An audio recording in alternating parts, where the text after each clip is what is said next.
Zimbabwe, des réactions fusent après l'annonce de la date des élections générales. Le président Emmerson Mnangagwa a fixé cette date au 30 juillet prochain. On en parle dans ce journal. L'Éthiopie a libéré Andar Gachev Tigé, un haut responsable d'un groupe d'opposition armée. Son arrestation et extradition du Yémen en 2014 avait été critiquée à l'international, notamment par la Grande-Bretagne. Et puis, dans le centre du Mali, le secrétaire général de l'ONU, Antonio Guterres, a plaidé pour un soutien accru à la force conjointe mise sur pied par les pays du G5 Sahel pour lutter contre les djihadistes. Voilà pour les titres. Bienvenue à tous. Au Zimbabwe, des réactions fusent après l'annonce de la date des prochaines élections générales. Le président Emmerson Mnangagwa a fixé cette date au 30 juillet prochain. Ces scrutins compteront pour la présidentielle, l'élection des membres de l'Assemblée nationale et l'élection des conseillers. Plus de précisions à travers ces images. Au Zimbabwe, les premières élections de l'après Robert Mugabe auront lieu le 30 juillet prochain. Ainsi en a décidé le président Emmerson Mnangagwa qui apparaît comme le grand favori de la présidentielle. Si cette décision réjouit les Zimbabwéens dans leur ensemble, d'aucuns déplorent cependant le fait que cette élection se déroule sans une véritable réforme du système électoral. Je pense que le président a le dernier mot dans ces cas-là. Il a le droit de choisir une date comme il l'a fait. Donc nous sommes prêts à voter.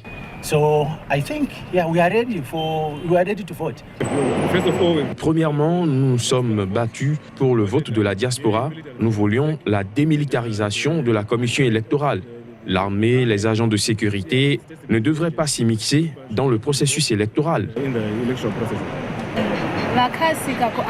Ils ont annoncé la date de l'élection trop tôt. À mon avis, les demandes de notre parti pour les réformes électorales n'ont pas été entendues. Donc cela n'a pas de sens. Sauf énorme surprise, Emmerson Mnangagwa devrait l'emporter et probablement dès le premier tour face à une opposition orpheline de son chef, Morgan Tsvangirai, décédé. En février dernier, son principal rival sera le nouveau patron du mouvement pour le changement démocratique, Nelson Chamisa, dont la formation est affaiblie par de profondes rivalités depuis la mort de l'opposant historique. Un éventuel second tour de la présidentielle a été programmé pour le 8 septembre. L'Éthiopie a libéré mardi dernier Andar Gachev Tigé, un haut responsable d'un groupe d'opposition armée.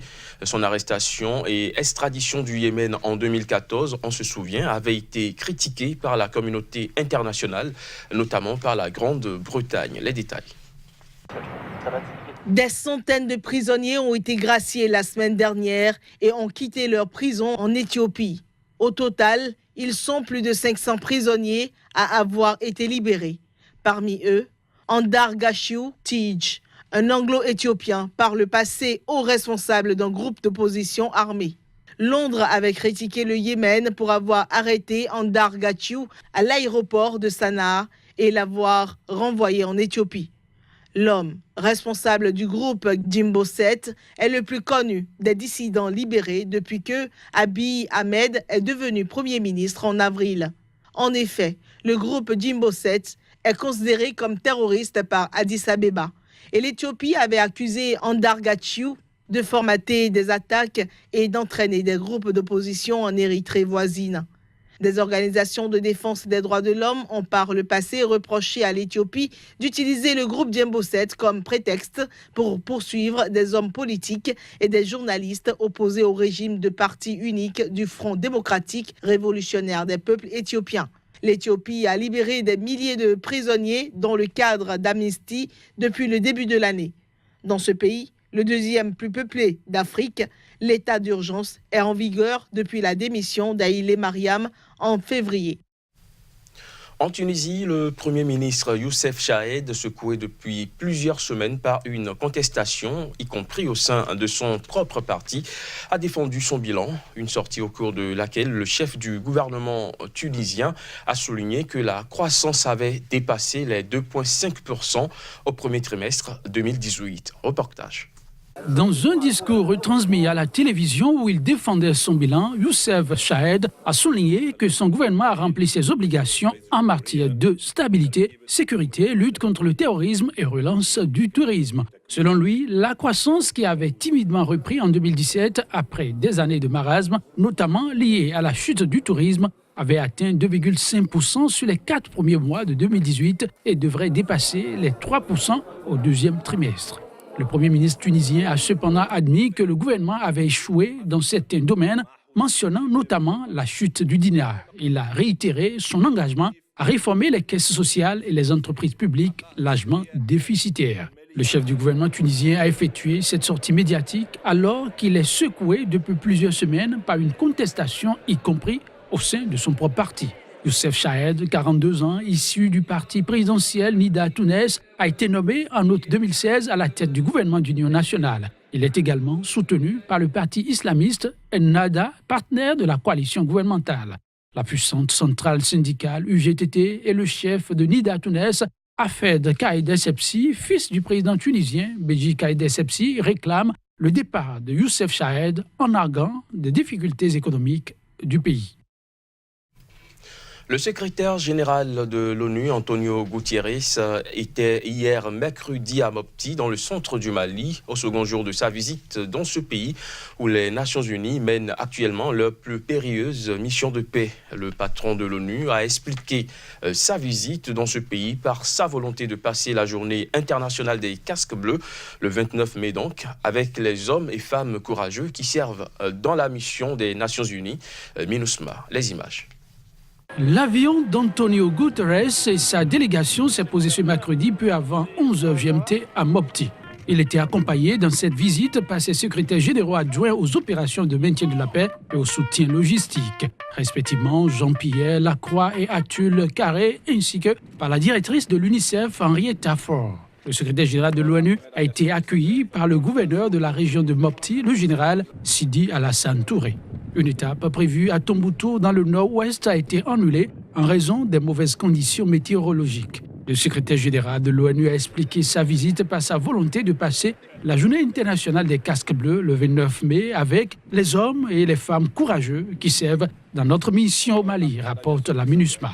Dans son dernier rapport trimestriel sur le Mali, Antonio Guterres a déploré la sécurité des civils qui s'est encore détériorée dans cette région. Les groupes djihadistes y ont exacerbé les tensions et les violences intercommunautaires, surtout entre les Peuls et les Dodons, et fait un nombre de victimes civiles sans précédent dans les opérations visant les forces maliennes et étrangères. Il faut dire que lors de cette visite dans le centre du pays, le secrétaire général de l'ONU a plaidé pour un soutien accru à la force conjointe mise sur pied par les pays du G5 Sahel pour lutter contre les djihadistes. Je vous propose de suivre un extrait de ces propos suivi de ceux du gouverneur de la région qui s'est lui prononcé sur les mesures adoptées pour mettre fin au conflit communautaire dans la région. Nous n'avons pas obtenu tous les objectifs que nous nous sommes fixés pour mieux appuyer la force du G5 Sahel, mais nous ferons de notre mieux. La MINUSMA, dans la mesure de ses capacités pour fournir au G5 Sahel tous les services qu'elle puisse fournir.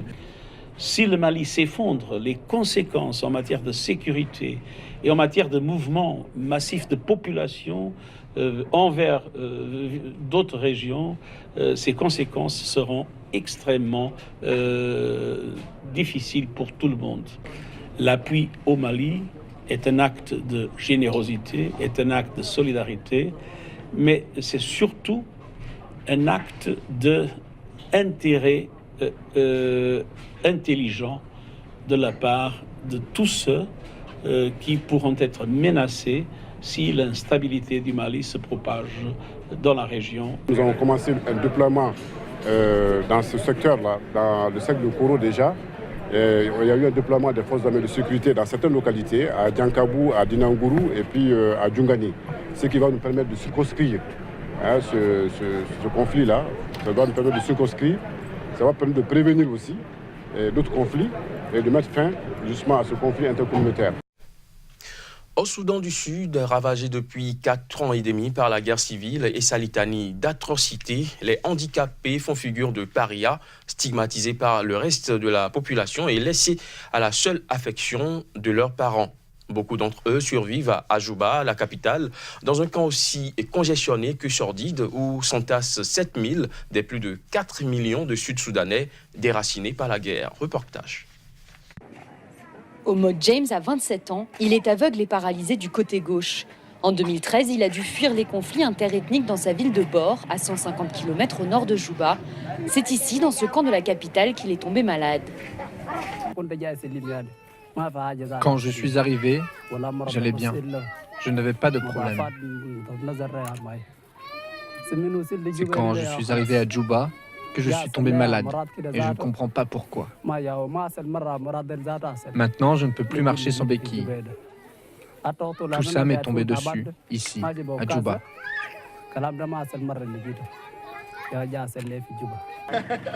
On estime à 250 000 le nombre de personnes handicapées au Soudan du Sud. 200 d'entre elles vivent dans ce camp. Niamet avait 7 ans quand son village a été attaqué.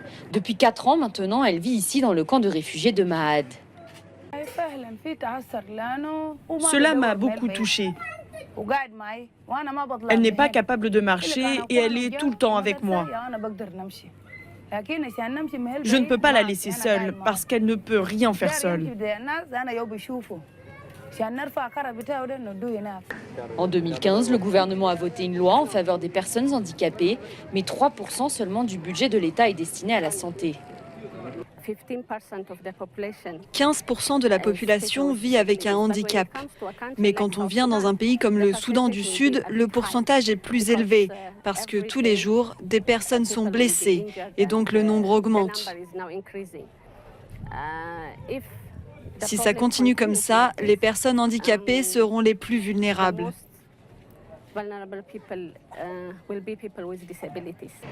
D'après la Croix-Rouge internationale, près de 50 000 personnes seraient aujourd'hui amputées dans le pays et les exactions liées au conflit ne cessent pas.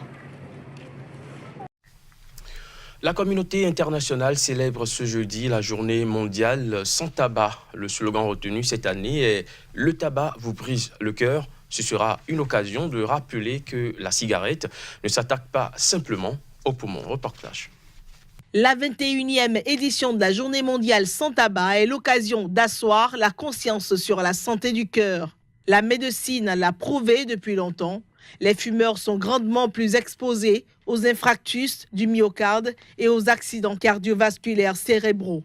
La Fédération française de cardiologie a par exemple relevé que 80% des victimes d'infarctus âgées de moins de 45 ans sont des fumeurs. Il faut comprendre par là que le tabagisme est un important facteur de risque pour l'apparition de cardiopathies coronariennes, d'accidents vasculaires cérébraux et de maladies vasculaires périphériques. Il est la deuxième cause principale de maladies cardiovasculaires après l'hypertension artérielle. En effet, la fumée favorise la survenue de spasmes des artères, entendez rétrécissement brutal, la formation de caillots et l'apparition de troubles du rythme cardiaque. Elle abîme progressivement les artères et enfin, la combustion dégage du monoxyde de carbone qui prive le cœur d'une partie de l'oxygène qui lui est indispensable et contribue à l'asphyxier. Quel que soit le niveau d'exposition et le type de tabac fumé, cigarettes, cigares, pipes, chicha et autres, le risque d'accident cardiovasculaire est présent. Le tabac tue plus de 7 millions de personnes par an, dont près de 900 000 qui ne fument même pas, selon l'OMS. De quoi prendre conscience pour adopter la meilleure attitude. Fin de ce journal, merci de l'avoir suivi.